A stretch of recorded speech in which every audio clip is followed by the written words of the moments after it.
Ladies and gentlemen, boys and girls, welcome to an exciting episode of You've Already Peaked Gaming Podcast, featuring your hosts, Locarthemanbeast, also featuring me, the LobsterDust. We'd like to welcome you all here today. Obviously, we missed one last week. While you were all celebrating Labor Day, we were laboring. Okay, so show some respect. Go ahead, hit us with the top of the agenda. What's on the board today, Trevor?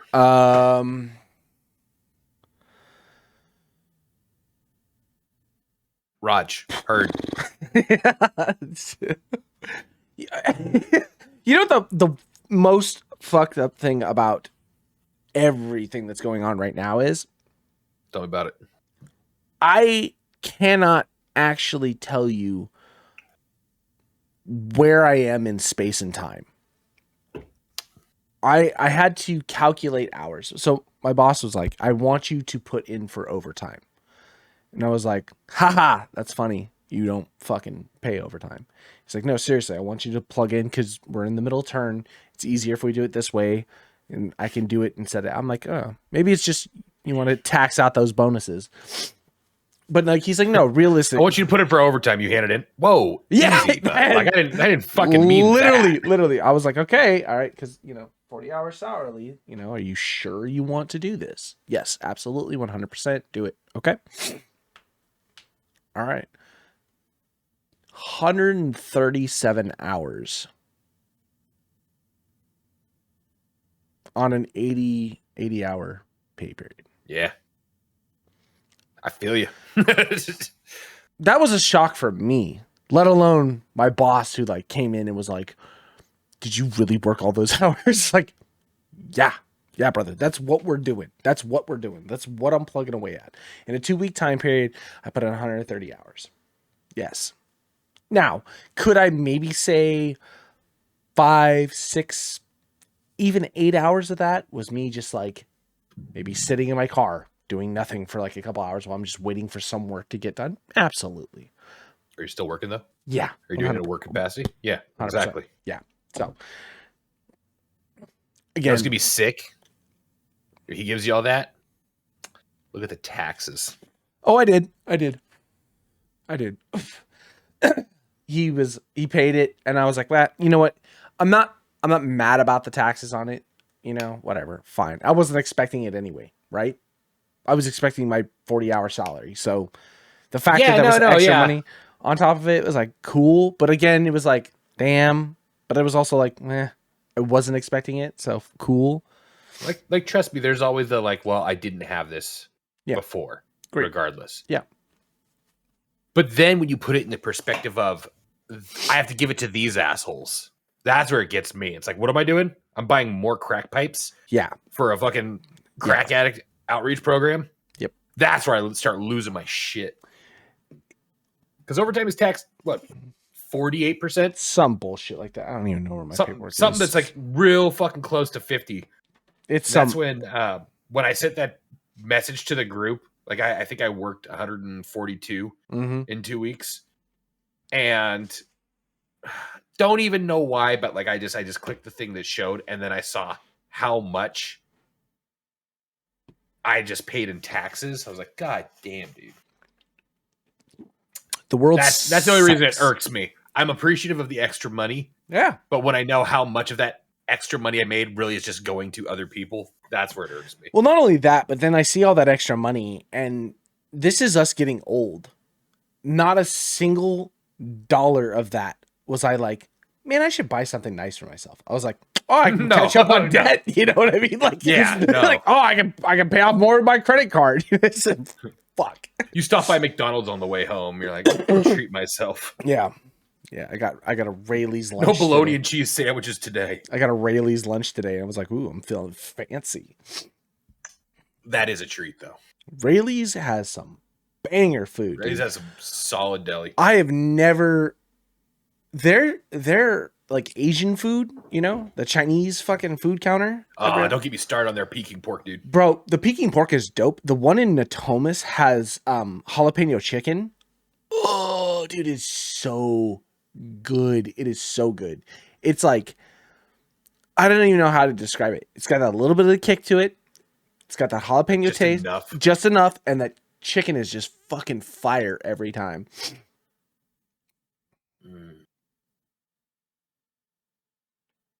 This is getting old. What would you have for lunch today? Oh, treated myself. Yeah. Just the right amount of kick. Man, I look like Rex Ryan looking at a poster of Tom Brady. Look at that jawline. Perfect amount of scruff. Oh my God. Something's missing, man. Oh, well, I know what's missing. Joy. I won $4. I don't know what y'all are talking about. I know, dude. You're actually the first person I've known within a small group of friends to actually win something off of Lotto. You know what, though? Keep the fucking $4. Don't give me the pop-up that says you're a winner. Yeah. How about that? How about that? Because for literally half of a second, I don't know how I would. I don't. Oh, God, Jesus. I'm fucking going through puberty. Yeah, it's that Lotto excitement. Yeah. Yeah. I don't know how I would actually react if my ticket was the winning ticket, because you'd have to play it cool, right? You can't be excited. You call a lawyer. Well, no, I know what I will do. I don't know how I will react. Like physically seeing the ticket with the winning lotto, I think I would just put it back in my pocket and walk away. Because do you scan them at... Oh, you use an app, right? You have an app on your phone? I'm not walking around with fucking... You're telling me like the winning ticket, I'm going to go try to take it to a gas station or something to scan it? How else? Fuck no. That's what I do. I've got There's an app on your phone. You just kick it right there. I don't trust my phone enough for that. You're not a real fucking degenerate. I don't trust my phone. You need to hang out with some fucking Vietnamese dudes that got kicked out of your bar and are at a fucking Chevron pissed drunk.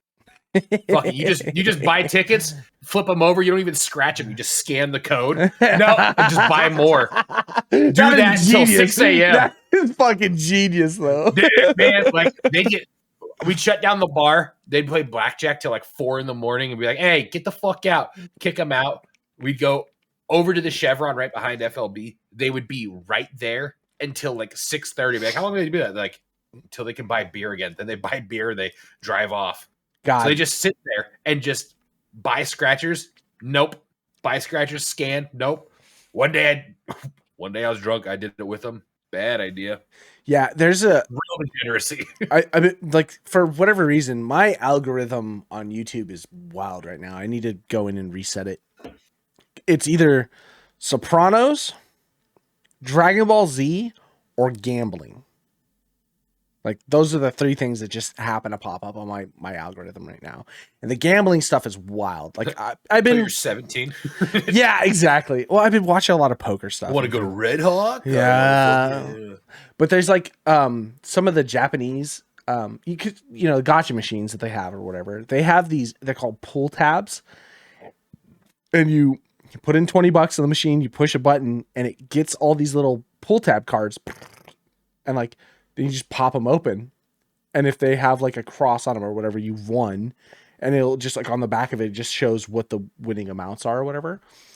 And like, I just watched this guy just get stacks of them. And he just goes pop, pop, pop. And it's like, you're looking at it being like, dude, you're just wasting fucking money. But there's something in me that's like, every time he gets a win, he's like, oh, cool. He puts it on the side and you're like, yeah. Gambling is scary, man. It's really no different than Magic cards. Oh, that's another one too. You know, Pokemon cards. Like you open up a pack and you're like, oh man, nothing. I should buy another. That might hit. I've been watching this guy pull Pokemon cards. just open packs and pull Pokemon cards and stuff like that. And like he does this thing called like, should I open it or should I keep it sealed? Yeah. Have you seen that guy? Oh no. You should have kept it sealed. Yeah. Like maybe it's just the jingle or whatever, but I have been addicted to watching that guy open stuff. I love card openings. I watch card openings of shit that I don't even know what it is. Yeah. I watched someone. Like they could be completely lying to me. They could be like, cha-ching! Oh, we won big. I wouldn't know, but I get a little dopamine rush out of it. I'm like, that was sick. Whatever the fuck that was cool. Well, I watched him open a bunch of them and was like, I got nothing or whatever. And then I guess his like comment section was like, yo, go back and look at these cards. Like the print and the foil stamp are like off centered. And he was like, oh, and he went back and then got them graded. And because they're like rare offset prints or whatever, they were worth like a shit ton of money. I was like, oh man, that's fucking sick. I don't have that type of drive. I don't have the drive to buy cards like that because they are dope. It's dope when you get like the really expensive stuff. If the idea behind it was to sell it and like make money. But I feel like if I'm buying cards, I would just be opening it to play the game. You know what I mean? Like I would probably, not Pokemon, but at least with Magic, I would open up Magic cards and I would be putting into my deck dope cards, and I'd be playing against someone and be like, you know, that's like a fucking $2,000 card that you're playing with right now. That's all fucking bent and shit. And it's like, oh. See, I'm like the opposite. I open up green screen. I open up cards. I had, when I first started like opening up like Magic packs again, and Josh like send me pictures of your collection. The cards that I had picked out were purely based off of like aesthetics. Like, man, I love the art on this. I love this. He's like, why do you have commons and sleeves? I was like, what? He's like, those are like throwaway cards. I was like, but that one looks really cool. He's like, yeah, they look cool, but like they're not good. And I was like, oh. Like that's my whole drive for it. I like looking at it. Yeah. I like seeing even though it's a common card over, you know, oh, this is a mythic and it does this. Like I get like the utility of it and stuff. But man, my monkey brain likes shiny things. Yeah, no, I agree with you. Magic is all they're genius. Pokemon, Magic, anything like that. Every now and then I just like I stop when I'm watching those videos and I think like these motherfuckers figured out how to print money. Yeah. Like they're printing on fucking 1 cent card stock and just they're like, oh, that's $1,000 card, and like create this like artificial just like that fucking nerds go fucking crazy for. Which also is wild to me how like the gaming industry and like I don't want to say FDA, that's not right, but whoever like you need to get the SEC involved. Yeah, but like that's security companies. That's get some oversight. You see a bunch of these things like all the gotchas or like the loot box systems and all these things are like, oh, you're just throwing money away for like random shit. Like we're gonna like come after you federally or like, you know, legally for these things. Like you can't have them. But for some reason, cards just kind of have missed that whole thing. Because like realistically, there's utility in it. It's a game. But everything is a game. Is it because it's a physical, like something you can physically hold and not something like digitally? But at the same point in time, it's like, then what are NFTs? We're back. I don't know, man.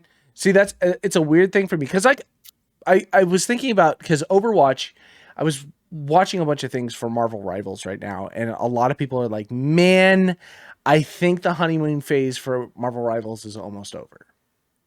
So I guess like Rivals has done something phenomenal for when it came out, and it did a lot of stuff. But what it's doing, the is starting to come, is that again it comes down to the League of Legends, the Dota issue where there's now so many fucking characters. The balancing is like it's like almost too much to balance, and like there's just things that are just consistently broken, and like the community hates certain things about it, and they just, instead of fixing the things that the community hate so much, they're just pumping out more skins and more fucking, you know, random events and things like that, which is cool because it keeps you involved in playing the game or whatever. But people are like, you keep dumping duelist at us when we really need more strategists, or especially since you've nerfed all the strategists in the ground, or like made them so they're like really kind of like goofy to play, and like, or, you know, give us some more vanguards so we have some more tanks that we can play with or whatever. And I was watching this guy, he's like, you know, the shit thing about this is that they're doing, when Rivals came out, they did exactly what Overwatch wasn't, and that's why people liked it. And now they're doing exactly what Overwatch is doing. And now Overwatch is seeing Marvel Rivals, and apparently they've swapped like their whole trajectory on things. And Overwatch apparently is like starting to come back up, and people are starting to play it again, and like they're starting to love. What are you shaking your head about? If I hear you utter the words, we should play Overwatch one fucking time. We should play Overwatch. I'm gonna fucking hit you like that Batman and Robin fucking slap meme. I'm gonna fucking. I love Overwatch. I don't care. Yeah, I know you do. Eat shit. Dude. Eat shit. And to all you fucking dork ass goddamn nerds who are fucking bitching about Marvel Rivals, we need strategists. No, we need more Malice skins. That's what we fucking need. You don't like the rest of the game? Get fucking good and goon. You don't have to even buy the skins. Just run the mods. They got all the naked chick mods, you know? You don't even have to pay for that. Nah, not for me. You want to pay for the skimpy, almost skimpy outfits? You want to go through because a I want other people to phase experience again? what I'm going through too. I want people to experience what I'm experiencing too. Which is the Malice skin. Oh, okay. The peak of all peaks, you know? I like it when I know what they're doing. We're in fucking staging. I'm sitting there and I see 3 people fucking creeping up behind me. Yeah. I know what you're doing. I do the same thing to you. But if we're in there playing this game like it's fucking Left 4 Dead 2, and I've got Peter Griffin's like swinging across, but nobody else knows because they're playing a different mod. True. Not the same. I agree. It's not the same. It's funny to a degree. Yeah. But in a certain sense, I'm yelling out, fuck, there's a Zuckerberg, and nobody knows what the fuck I'm talking about. Nope, okay? I agree with you. So if I'm saying Venom's big, fat, veiny, fucking black cock is fucking slamming into me, nobody's really going to know what I'm saying. Is there another Venom on the field? Can they maybe connect the dots? Maybe. That's assuming a lot of the fucking player base. Okay. I will concede on that. That makes a lot of sense. Yeah. Fucking yeah. But, again... Overwatch, though. Fuck Overwatch. With my whole fucking chest, dude. My whole thing is like, I never realized why people hated it so much. I got that the balancing was bad, especially after they went from 6v6 to 5v5, and they didn't really balance for just having single tanks. I get that. Fine. If they do 6v6, I'll go back to Overwatch. Yeah, it's right now, 6v6. Yeah, like next week. If it's still there, maybe. But the thing is that's what I'm saying. Like, fine. You can bring back all the old stuff, but like Overwatch itself was never really a problem. I think the thing that everybody got on was the Blizzard hate train. And that's why it like started to slide so much. Like there's fucking bad games everywhere, Brad. Bad games everywhere. We play bad games consistently. We play Tarkov. We do. Overwatch never really captured me. And I don't know necessarily what it is about it, but there was just something where I was never fully in. Okay. And I don't know what Marvel Rivals has that Overwatch doesn't. It's because you can see your character and you can see your skins and the booty cheeks and all those different things. Maybe. I also think it's something about like when you get into, granted it's like a first person, but I feel like when I was shooting a gun, I wasn't really shooting a gun in Overwatch. Yeah. Okay. For certain things like that. And I don't know if it's like, I'm not saying it needs to be hit scan, but like trajectory. And there's not even that many that are like shooters, right? In Overwatch. I also want to put it into the perspective when you were playing Overwatch. You and Rye had just been coming from playing Apex. So shooting guns and using abilities to then playing Overwatch. That's another set of like, I'm not really feeling the vibe. But then you get into Marvel Rivals, and Marvel Rivals is basically the same thing as Overwatch, just instead of being first person is third person. You know what I mean? So if you're like, oh, but I like Marvel Rivals, and then not liking Overwatch, it feels like it's either I just don't like the first person. Maybe that is. Yeah. Maybe it is first person. Maybe because I hated trying to like play like a Mercy or something like that, where I'm looking for people in first person while I'm also trying to figure out how the fuck to fly up and shit like that. So maybe it is third person. And again, I think a lot of that is also Blizzard stuff too. It's like we pride ourselves on the fact that people who play fucking this character have to have a high skill ceiling to play this character and things like that. And it's like, yeah, that's fine. That's cool. Whatever. But like when you're forcing into like the role queue situation where it's like, well, two people have to be healers. And it's like, I guess I'll play healer. You know what I mean? Like that's not always necessarily fun. There's something fun about Marvel Rivals, be like, play whatever you want. And if you lose, that's on you guys. You know what I mean? Like, yeah. Instead, because it does take away from people being like, you're a shit healer, you know, type of thing. It's like, because like we've run into people in Rivals be like, man, you should never take again. He's like, I was just doing it to fill. It's like, just play whatever you want. And all of a sudden we start winning. It's like, yeah, you don't need the tank. Just play and win, you know? Yeah. Yeah, that's true too. There was a lot of times in Overwatch where it's like, especially me, like you guys who played a lot, you could play and fill any role. Y'all had your characters. Y'all kind of knew how to play them. Sure. Me coming from the outside, I was really like, I need to be DPS, guys. Like I need that one shooty guy, or I need this, or I need this. Like I can't. You like we will be worse as a team. Yeah. And then there was times where like I didn't even have the option. Like the game's like, no, you have to be this. You know. Yeah. Especially when that might be a big thing for me too. I agree because that is another big thing too. Is like, I think, and coming into early stages of Marvel Rivals when we were playing, like we were all learning together. So we were learning how all the characters' abilities worked, how all the ults worked and everything.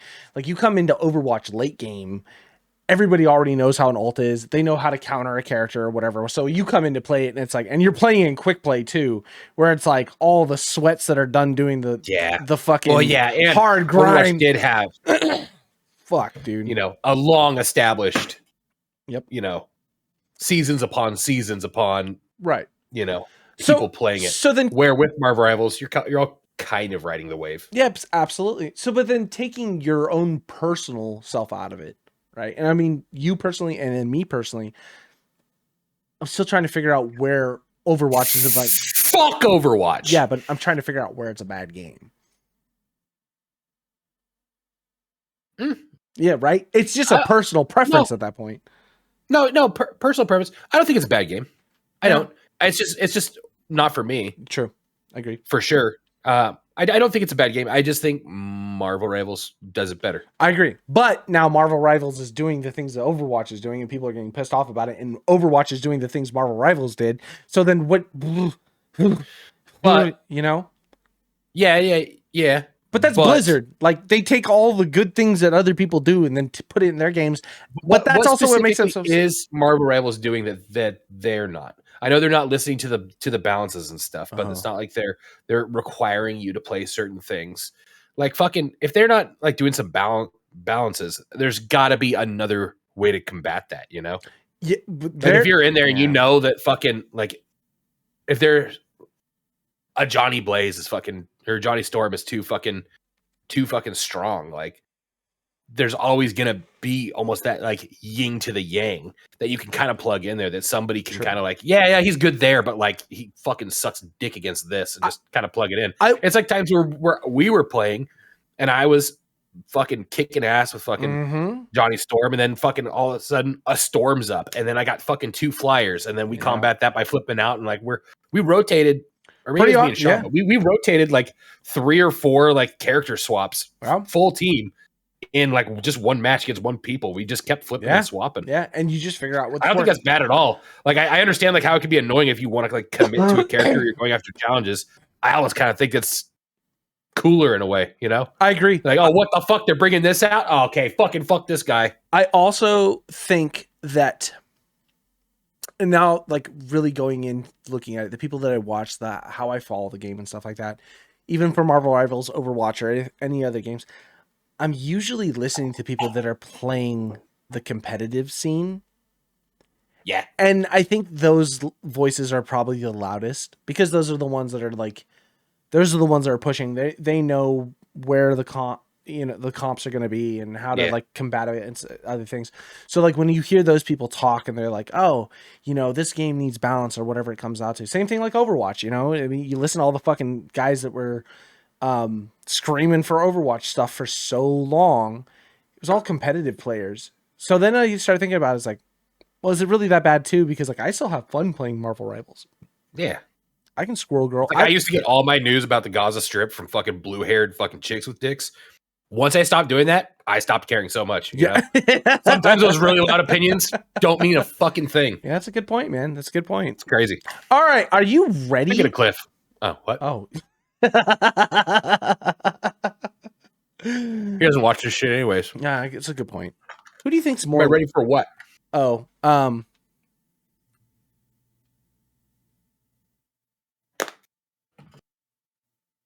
Are you ready for Vampire Masquerade 2? No.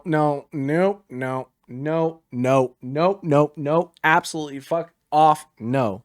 That game has gone through development hell so many fucking times. And the fact that they landed on a first person perspective for an entire game. Sure. Did Vampire Masquerades have first person perspective? Cool. Could you absolutely play that in third person? 100%.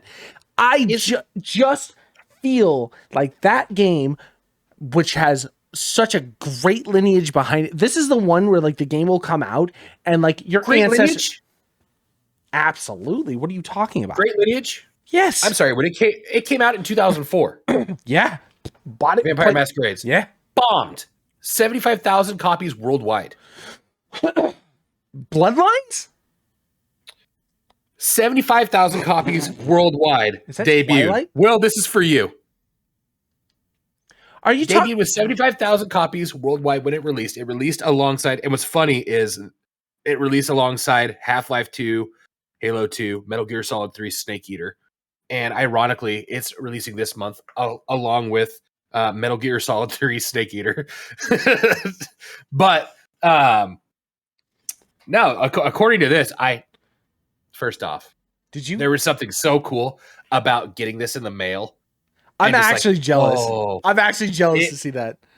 It was just like a piece of nostalgia. Jenica's like, why do you have a magazine? I was like, you don't get it, dude. Like when this used to come in the mail. What's a subscription? Anyways, did I say I think subscription? It's That's weird. I mean, you said it correctly. You just put some emphasis. I did, yeah. I think I was just going to say, what's the sub? And I followed up with that. What's the subscription? That's weird. Anyway, subscription. What is it? I think it was like 40 a year. 40 a year. That's not bad at all, man. Nah, 2 burritos. That's easily 2 burritos. I missed their first one though. That's okay. I missed it by like a week. But there's something cool about just fucking having the physical copy and looking through it. B, there's a lot of shit in here that I'm reading that I would have never given a shit about. I kind of forgot about that. I'm like, oh, this is a very broad, like it's like, here's your cozy game corner. Like, get fucked, Cliff. Anyways, back to Vampire Masquerade Bloodlines. When it debuted in 2004, 72,000 copies worldwide and was shut down 3 months after its launch. Like the whole company went under 3 months after it launched this game. Now, did they kind of bring everything back? Was it like built back with mods and stuff like that? The community didn't give up on it. And eventually in like 2015, they were, brought back into the light by a company that bought the studio and by extension, the IP, and then decided to kind of like bring it back in different ways. Yes. Okay, wait, hold on. This is how you know the person who's writing that fucking article is too young to have been around when playing that game. You are right. That's a very real possibility. That's a real fucking possibility. Ooh, you know what I mean? That'd be gross. You're fact-checking Game Informer. I fucking swear to you. Because here's the thing. You are absolutely right. The game did bomb. The development company, what was it? Fucking Torca or whatever the hell. I don't remember who they were. They hadn't made I don't even remember it releasing. They hadn't made any games. The Vampire Masquerades games were tabletop games before that. They've been tabletop games forever. And then they had, I think it was 2 games. I think they had Masquerade, Bloodlines, and then there was something else. before it, and I think it was a little bit older. I don't remember where it was on PC at some point. I'll have to double check that. I could be wrong, but I'm almost positive it was. Anyway, both those games were like not great adaptations of the tabletop game, but what Bloodlines did really well is it had, oh my god, it was so sick, dude. Picking the vampire classes and how you played them changed completely how you played the game. If you chose Nosferatu, you could eat rats and shit like that, but you were like one of the disfigured looking vampires, so you had to pick the shadows and stuff. So your whole play style became this very stealth oriented one. If you played one of the elite class vampires or whatever the hell it was, if you touch rats, they would make you sick and stuff like that. And you could only feed on certain humans to like nourish your blood and things, but you could like wander in different things. So as RPGs go, in this you can't play as Nosferatu. No, you can't. Already had to I know. break it to you. No. Trust me. Nor can you Toreador, a Malkavian, or a Gangrel. Yeah, so you are limited, and we'll get to that in a minute. But in Bloodlines, having a different class that you played as also gave you different ways of talking to certain people. So it became almost like how BioWare did like Old Republic, or like, no, even older than that, but like Old Republic, or maybe even Mass Effect at the time period, or like original Dragon Age, where like how you had a character, or how it was statted, or how you had certain like attributes or whatever like played up, would give you different dialogue options, give you different ways of like completing missions, or like going through and doing things. Or you could do missions earlier before you'd have to get to like certain points in the game and then have something to go like backtrack to. It was really, really cool. So what ended up being this really shit game that didn't sell anything gave you multiple playthroughs of the same story, and it always felt different depending on how you played it. It was super sick, super sick.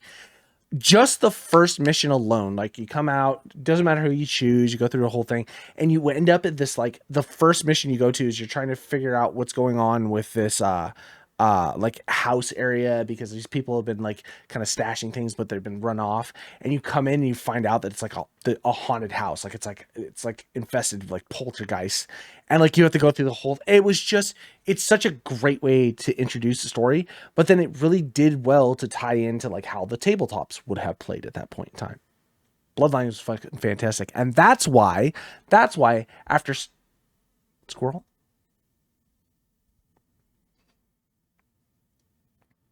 Mongoose, it's a bear, it's a coyote, it's cats, it's the washing machine.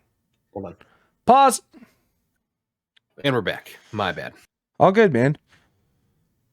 I was looking this up. She fucking threw the fucking door closed. She mad? No. Oh, okay. I don't know. Those mood swings. Who knows? Development. Just kidding. Love you, honey. Development of Bloodline started in 2001. It was an indirect sequel to the previous year's Vampire the Masquerade Redemption. It was a 32-member team that built it on Valve's source code engine, which was used in development with Half-Life 2, which released the same year. 3 years of development, no end in sight, and running out of budget, Activision decided enough was enough and had a strict deadline for completion. Bloodlines was released incomplete in November 2004. Ooh, Activision once again, just fucking. So you talk shit. Oh, well, no, not you, them, everyone, whatever. Talk shit about a game that felt like people just gave up on, and it was good. It was good, and that's why it's revered as like one of the better RPGs of our time period. You know, I can't fault it, but then looking at what Bloodlines 2 is going to be, you can. What in the world it's not even a game. Oh, it's a game. Game of the year contender. For dumpster fire, maybe. Game of the year contender. Do you think so? We'll see. I have high hopes. Did you ever play Vampire for PlayStation 4 or PC when it came out? No. Okay. How about, did you ever play Dishonored? Yeah. Okay. So it feels very much like it's Vampire meets Dishonored. Vampire was just like a story talking. The last one or this one? Como? Both. Oh, Bloodlines 2. Sorry. Bloodlines 2. Okay. Feels like it's just going to be a hodgepodge of those two games mixed together. And I feel like it's going to be super linear, super short, and really boring, especially because it's already gone through development hell. Bloodlines 2 got announced in like 2001 or 2021 or some shit like that.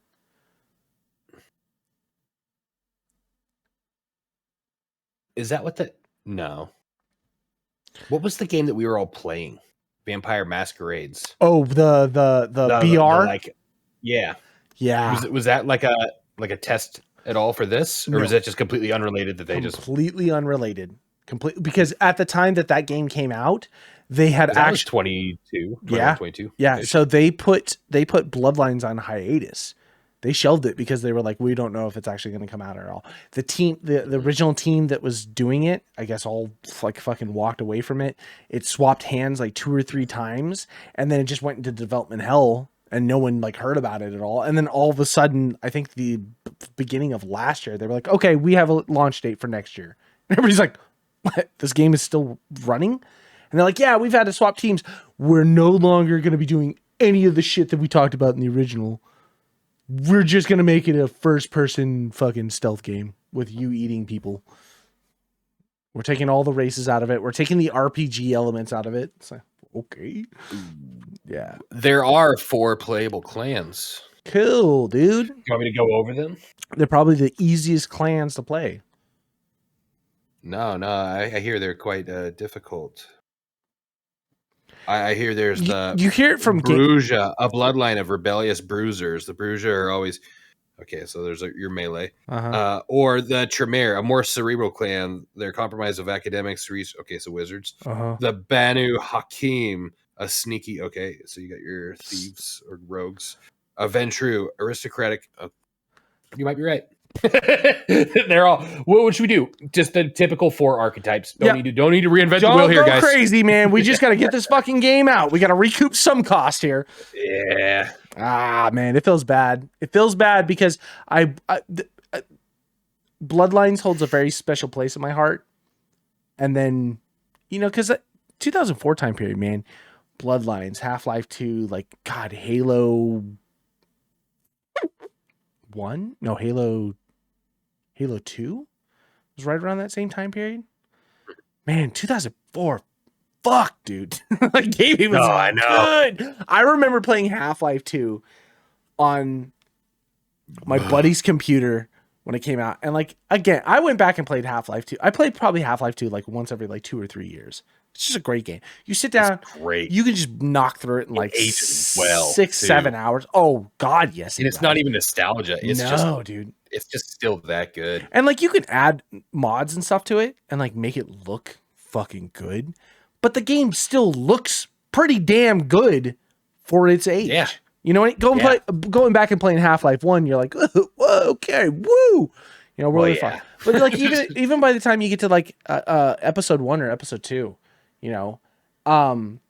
episode 1, just really kind of tweaked a little bit what Half-Life 2 was. And then like by you got to episode 2, you're like, man, they really had good tech.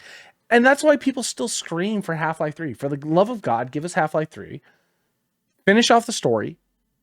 Finish it. And that's, man, if Gabe does anything before he dies, before he pawns this company off to his son, just give us Half-Life 3. What if that's the first thing his son does? What if he's like, he's had it? They're never going to accept you unless you do this. And that's why I've been waiting this whole time. Oh, in the will, it's secretly already been in development. Yeah. All you have to do is sign this paper. Push play. So that's you releasing it. What a dad. My father's last wish was to never change the company. And by doing so, we wanted to make sure that you were aware we were committed to you. Here's Half-Life 3. Oh. Talk about a legacy. Oh my God. So, the lottery is obscene once again. Mm-hmm. You win the money. You set some money aside. What game are you finally... You got all the money to play with. What game are you making?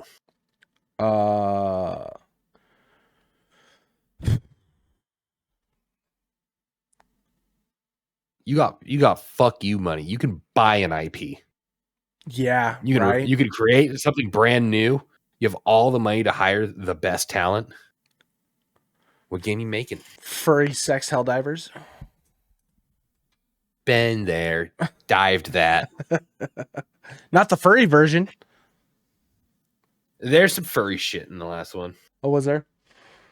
Just bad textures. It wasn't on purpose. Okay, this is a great fucking question, because my thing is that would I got fuck around money. I've got money now that there's no stopping development to at least get investment to start moving something around, right? Bro, your investment. I am part. I would got 6 times what Concord's budget was. That's what I'm saying. I know that, but that's what I'm saying. I'm not putting it all in.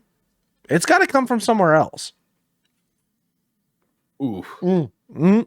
No, you should fucking hold. Howard Hughes this shit. You should be locked up with these people, pissing in jars like nobody's getting out, and nobody's getting a fucking dime until it's exactly what I want. I am also not saying that I'm going for a publishing company like fucking Activision or whatever. I'm saying that this game it's your own. You get to bring it all in your own. I could do it all myself, which is totally you don't fine. Have to do anything. But okay, the reason why I'm bringing this up is because I think I would develop an MMO. We're severely lacking in modern gaming MMOs that don't also have some fucking weird shtick to them. I would bring back a classic Holy Trinity, well-balanced, well-written storyline that had great dungeons and raids with a potential for expansions.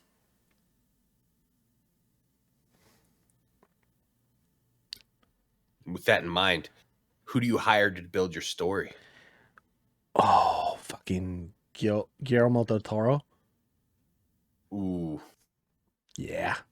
Guillermo del Toro and Matt Dinniman. Oh. Working side by side. I thought, I'm driving home. I bought a lottery ticket before I realized that I won $4. And God, it's beautiful, isn't it?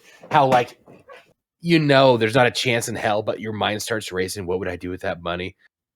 I was just like, in my head, I'd buy it out from Seth MacFarlane. I'd buy the movie rights and just say, what's your vision? Can we do this right, please? Yeah. Can this be the legacy that this is all lives up for? What I would do, capital. What I would do is I would give him as much money as he needed to write a script. Like a legit script. How would you want this script to be read? And then I would ask him to pick the characters or the people he wanted to play the characters. And it didn't have to be like big name actors or whatever, but just he's all Mordecai is Tom Cruise. We're gonna have to pay a lot of fucking money for that. I mean, I would you develop his game or would you develop the movie? I would develop the game. I think I'd start with the movie. I think I would scrap the movie and turn it into a fucking No, I would do the movie. I would parlay my money into a big investment with something like HBO or like HBO Max, whatever it is. So, and maybe not even that, like somebody that's got like the animation. That's what I'm saying. Would be required. I hate to say it, but like Amazon Studios for Invincible, whoever was doing Invincible, I would give him Dungeon Crawler. Or Netflix, the dude who did Arcane, the new Devil May Cry. Oh, Devil May Cry, yeah. Arcane would be sick too. Yeah. Fuck, dude. Have you seen? Oh, hi, thanks for checking in. I'm still a piece of... Don't laugh when I say this. I'm going to. Have you seen K-pop Demon Hunters? So no, I haven't, but I have their animation. Sony, the same people who did they have the same animation style, kind of as Spider-Man, Miles Morales, whatever the fuck that was. Into the Spider-Verse. Spider-Verse. Yeah. Like that style animation that could work. That could work. Okay. All right. Okay. Pause. the comedy writing, Matt Dinniman. Guillermo del Toro's like weird off the wall look. But Well, and Guillermo would bring that seriousness that, Yeah. like, because you can tell when Matt talks about it, he's like, it's really not funny. You No. know, he's like, it's not funny. No, like it's kind of fucked up. well, that was, Guillermo could bring that direction to and it. that's what he was saying. Like when we saw him at the thing, he was like, nobody really, because there is comedy in this, but really these books are horror books. You know what I Yeah. mean? Perfect example of that. But I would give that all to Hideo Kojima and let him make a game. Yeah. Might be too dark. I don't know, man. He's getting to the point now. Kojima's doing this thing now where he's really, I think he's really trying to move away from video games. I think he's really trying to bridge the gap between what is cinema and video games and trying to like make it more one thing, which is cool. I'm all about that, you know? I mean, I miss playing old school Metal Gear Solid, but I'd like to see something cool with that. But if that's what it comes down to, like the new age of video game movie adaptation types of things is just like a walking simulator. It's a movie you play versus like I could get into that. I also feel like Dungeon Crawler is like the perfect setup for an actual game. It really is. It really, I mean, well, it is, but like, and you can always repeat it. Just imagine like an actual like AI, and like it's like, okay, what are we doing for the floors? And it just kind of has like whatever, like, oh, this floor is going to be this style of a floor. The setting is going to be this. It's going to be populated by this.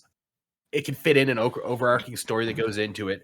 Each thing, like each season, each level, each everything, each world, each new inhabitant, each who's running it.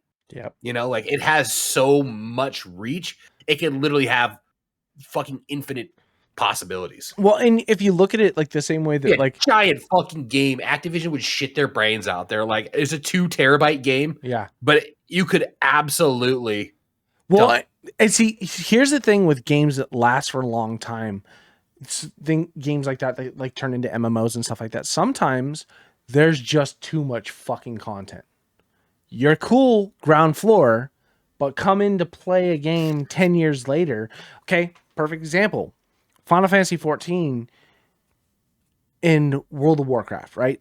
2 MMOs, giant fucking scapes, completely opposite spectrum of things. But it wipes like Tarkov at the end of the season. They're on to the next crawl. What, right? But that's a new dungeon, baby. But now you end up with FOMO if you missed out on certain things. Doesn't matter. That guy's dead. Maybe he's a permadeath game. Yeah. Dungeon crawl permit. Ooh, but like you gotta roll into the next one. You gotta wait for a season. If you die, you're out. Ooh, and that's like your prestige. If you make a deal, right? You get through the dungeon. You make a deal on like the 13th floor. Your guy gets out. You roll into the next season. That's your prestige. Oh, maybe he's your guild guy, and you get like a little extra bonus. Ooh, that would be fucking sick. Or better yet, depending on how far, if you got to that floor or whatever it comes out to, for the and what if that's like your difficulty modifier?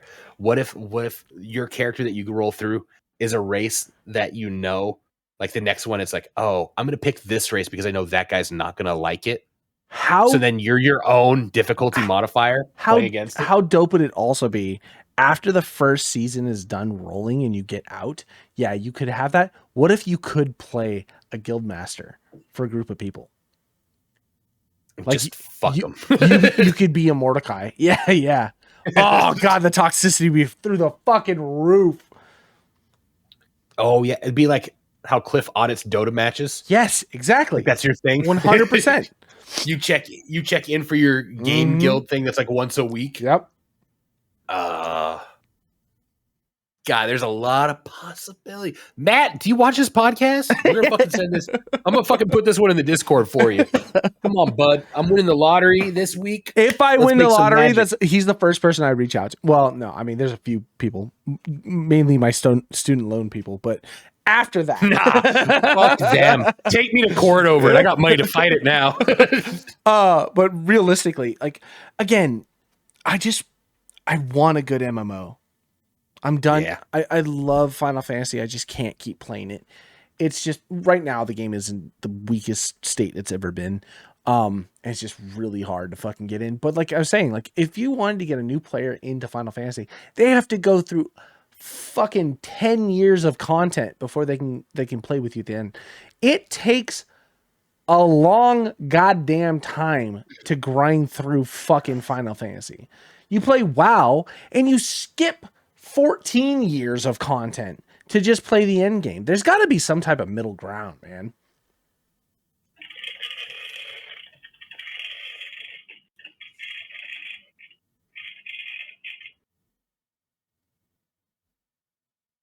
Sorry, I farted. Yeah, no, I know what you're saying. Do you? Yeah. How it could be too much content, but that's why I feel like you could do the seasons, you could do it like, you know, a season's going to be this. You have X amount of time and like floor collapse. Everything is like a mini season in there, right? So you got to get in. That would be its own thing, though. Well, that's hold on. That's like that game that you were talking about. You had to play alongside the TV show. Yes. Where like people would Defiance? have to sign up. Yeah. Okay, but here's the thing. What if that's it? It's is that gross though? Gross live service where it's like you have to sign up and you have to play, otherwise. The sickening part about that is that we're realistically adults with jobs and we're not fucking wannabe YouTube famous. But you'd have to go watch Tim the Tap Man to ever get through a full season. Yeah, exactly. You'll never actually. Well, Tim would be out fucking second floor. Yeah. Cowboys in 4. But like realistically, you don't have time to play. So now here's the thing: how do you, as a person who like really can't get in, grind it out? The best way to do this would be make a game that is 12 floors deep, and every month the floor collapses. So that way it gives you enough time to play progression, figure it out, set up Discord servers and things like that. So the people that do play give you coordinates on where stairs are, you know, help float around gear and stuff like that. Matt, we're doing the fucking legwork for you, dude. That would be sick. And then you could run a year-long crawl. And at the end of the year, guilds, parties, the fucking New Year's Eve is the final floor collapse and the final boss, and the gate doesn't open until right before New Year's Eve, and you go in, you fight the final bosses, whoever's left, do a fucking full push. Fucking chills, Trevor. New Year's Day. Here's a bunch of nerdy ass fucking gamers collapse, all fucking new season starts.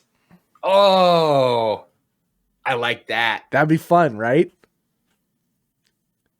And then you got 12 more months to grind through it.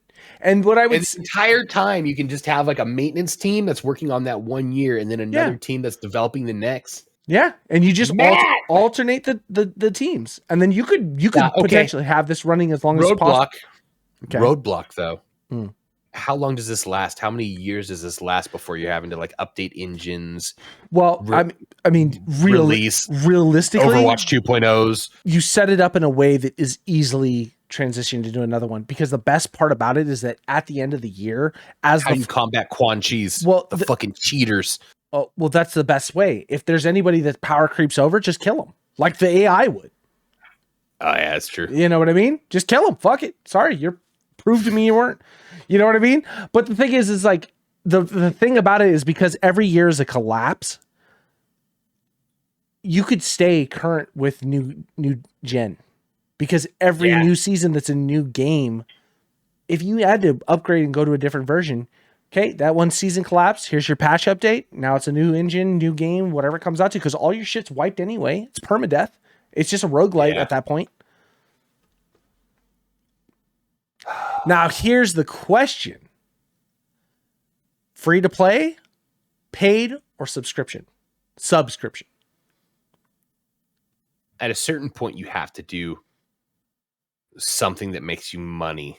I agree. To put back into it. I agree. So it's got to be... My bankroll's only so big. I only won $1.7 billion. You know? Ooh, okay. Here's... So how are you paying the maintenance fees? Okay, I got this. this is fucking gross, and I hate even saying this, but it makes the most sense because it just works. Pay to win sponsor boxes. Pretty much close enough. That's exactly where I was going to go with this. Is the idea is the game is free for you to get into dungeons, but if you want guild halls, if you want chat CS:GO boards, case styles, no, are you gambling for good sponsors? Yeah, gambling for good sponsors. You want message boards. You want different things to get on different shows or whatever it comes out to. You have to pay the subscription. The same thing they pay for in dungeon. Yeah, the monthly subscription fee that would keep you going. And if you get out of that monthly subscription fee, your character just loses the rights to get into those types of things.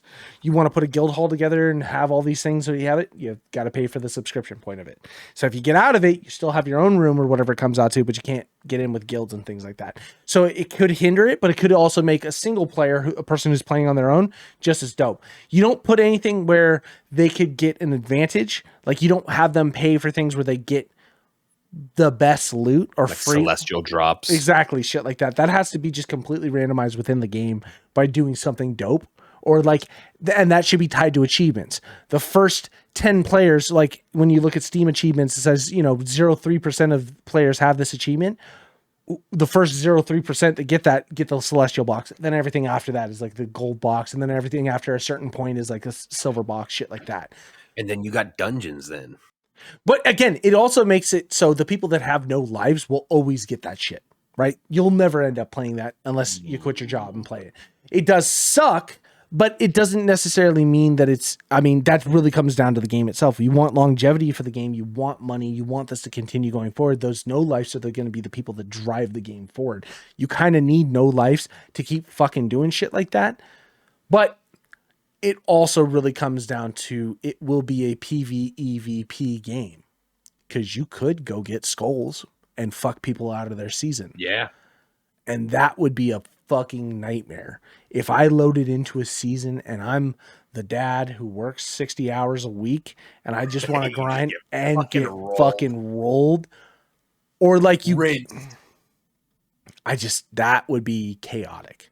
Because all it turns, wait a year. Yeah, because all it does is it turns. Well, you could start a new account if you wanted to, because it's gonna be free to play. So it's not like there's no stopping you from having a new character. You just, if you miss the first floor though, that's a thing that could fuck you over. Because how are you gonna get into floor 2? You can't start a new character on floor 2 unless that's something you added into the game. Like you can come into that upcoming floor, so that way, like people who didn't get one free character, and for $4.99 you can start your next character at the beginning of the next floor. But with the most basic gear for the start of whatever that is. Just like you are like below median level. So then the question is also, will you have a level cap per floor? So people can't progress farther than that? Because if I'm coming... I think you'd make it like a point of diminishing returns. Like the average level would be you can get to this point, and once you start getting XP beyond that, it just drastically because like you'd have to do an astronomical amount of farming. The thing is you're going to get bot farmers, so you don't want to have a free end. But I would say this is what I would say. I would say floor 1 to bot farmers, but the AI, when it starts noticing things like that, it starts doing like weird captcha mini games. Yeah. And if they fail, it just immediately. Yeah. I'm okay with that. Or just like spawns one of the fucking infernal demons or whatever from like floor 13 or whatever, but like I would also make it so it's like, okay, like level cap for a floor, like the max level boss that you would end up fighting is going to be like level 5 for floor 1, right? So the highest your character could get would be like maybe 2 levels over that, or like 3 levels, 5 levels, whatever, fucking arbitrary numbers. But then if you started the next floor, if the cap was, let's say 5, then you would start a character at level 3 on floor 2.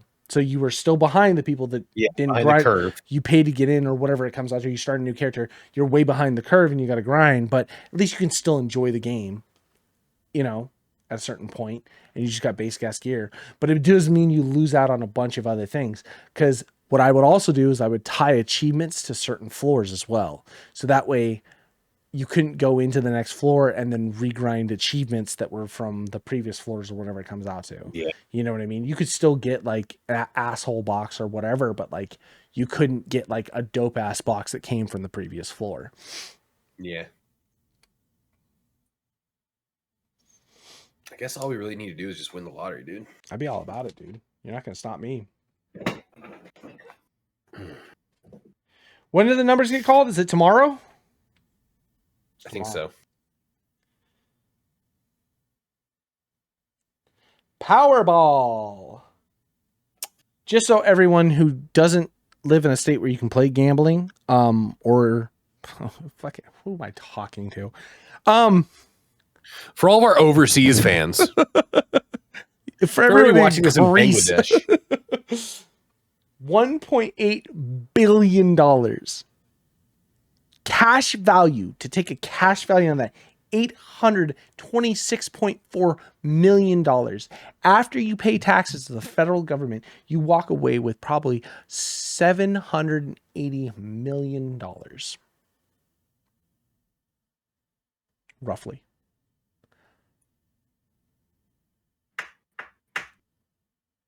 I'm broke in 2 years. Oh, dude, it would be a dangerous game. I'd buy a house. I'd build a house. I would buy land and build a house. Big ass house. For sure. For sure. Okay. Yeah. Step one. What are you gonna do with the other $850 billion? No, I'm just saying that's I'd buy a house. You know? yeah, fuck yeah. And a Toyota Camry. No. Liable. See, that's the thing I've learned in old age. I wouldn't, like I was saying to Aaron the other day, I don't need money to be rich and famous. I just need money to not do what I'm doing now. Fucking YouTube. No, you know what I mean? I don't have a bad life. I just don't want to grind anymore. I would, people say like, oh, I want a bot farm. I want to pay to win. I do want to pay to win. Yeah, it's literally, I'm tired, dude. I'm done. We're a generation that was, look, we've talked about this before. We're in between two fucking dope generations in itself. Like, we're too young to be the older generation, the boomers and things like that. They got to get away with fucking economy murder. You know what I mean? And fucking live in a 2-story, 6,000 square foot home on a single salary. And we're too old to be the younger generation that got to grow up with dope technology that allowed us to go forward into society with better quality shit. You know what I mean? We're the generation of kids that had to stay outside until the fucking streetlights came on and ate dirt and shit. You know what I mean? Like, we didn't get much. We got to see the invention of Google. We got to see the first cell phone. You know what I mean? R.I.P. S. Jeeves. God, dude. I think Aaron said that the other day. I used AOL just for the sound. Yeah. You've got mail. Ask Jeeves, dude. What? Original Yahoo webpage? Ooh. MSN? Yeah. I still have a Hotmail account.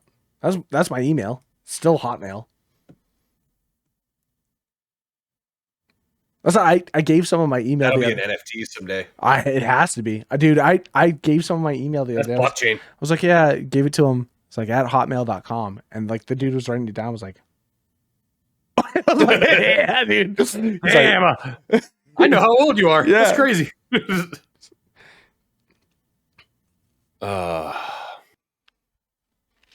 Netscape.